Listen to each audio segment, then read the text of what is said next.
महाराज की बताई हुई क्रिया करके उनका आवाहन किया। जहाँ वह हैं वहाँ हमारे संत सिलसिले के सभी महापुरुष और माताएं उपस्थित होती हैं। उन सब से बारंबार नमन है और कृपा की भीख मांगते हैं कि आप हम सब पे कृपा करें।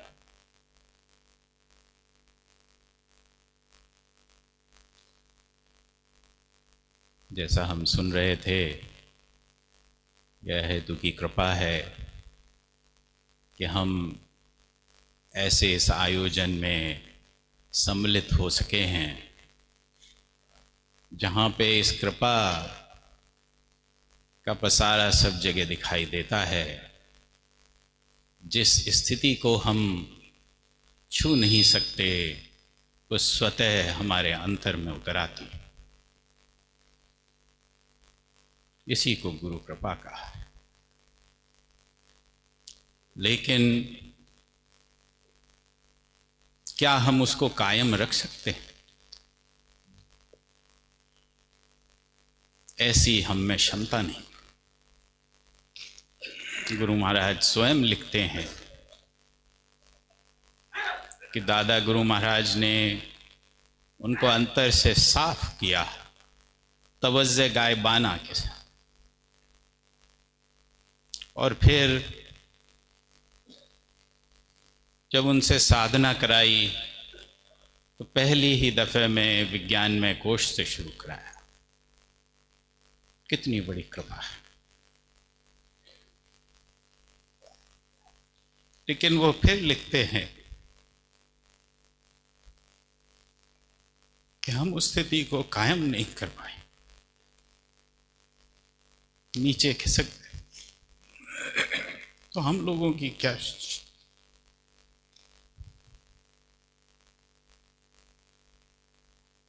लेकिन फिर जैसे हम लोग भंडारों में आते हैं, दादा गुरु महाराज के पास जाकर उन्होंने एक बार नहीं, ऊपर से नीचे 3 बार उनको पूरा अध्यात्म का सफर कराया। क्योंकि उन्हें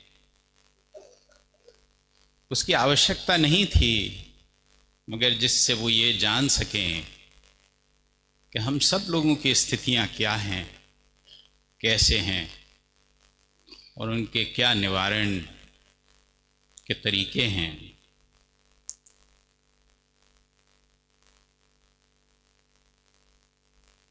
लेकिन आज हम अगर अपनी स्थिति को देखें तो बात वहीं आ जाती है कि स्थिति की कसौटी क्या है।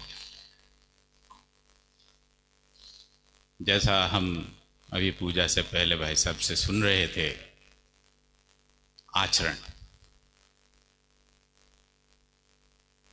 क्या हम लोगों के आचरण सत्संगियों जैसे हैं?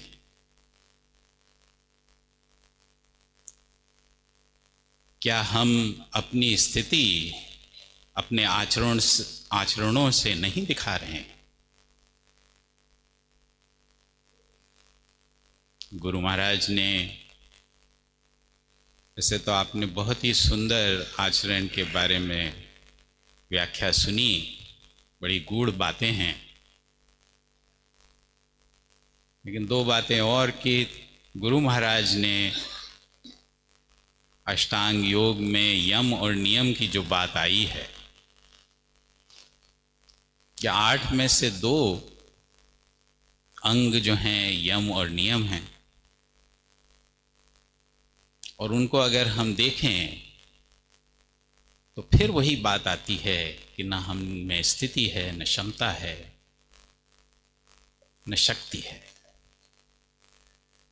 तो गुरु महाराज ने कहा कि तुम मुझसे शक्ति खींचो, और ये जो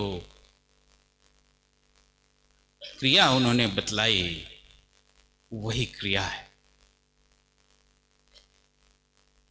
कि मुझसे शक्ति लो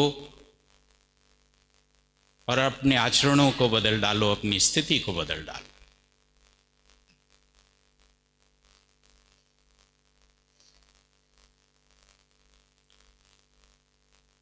गुरु महाराज ये सभी संत इस सिलसिले के, इस सत्संग के सिलसिले के जो संत महापुरुष हुए हैं, उन्होंने हमें आदर्श भी दिया, जैसा हम सुन रहे थे। तो अगर जैसे परम पूज्य पंडित जी महाराज ने कहा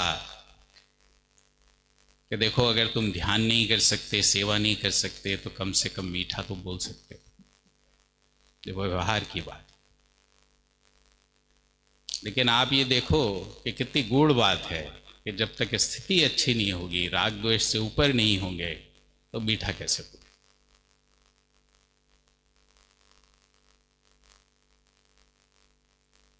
परम पूज्य बड़े भैया अनुशासन पे बहुत जोर देते। अब अनुशासन कैसे होगा? जब तक आत्म संयम नहीं है, तब तक हम अनुशासन से भी नहीं चल पाएंगे।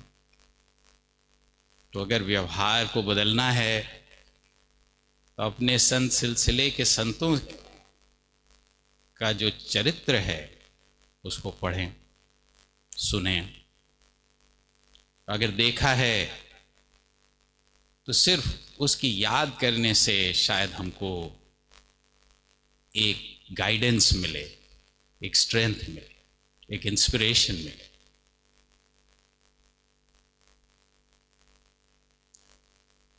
परम पूज्य मंजले भैया कहते थे कि पहले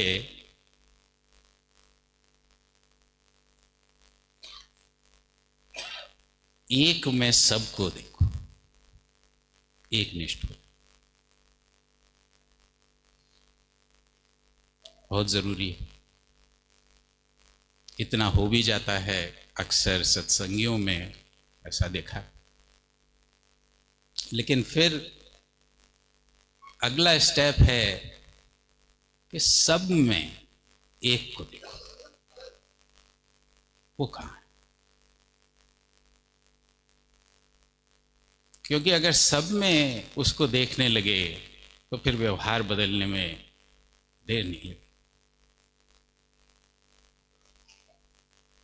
लेकिन वो उससे भी आगे गए, उन्होंने कहा सब में फिर सबको देखो। अपनी दृष्टि इतनी व्यापक कर लो कि संसार से ऊपर अलौकिकता में आ जाओ।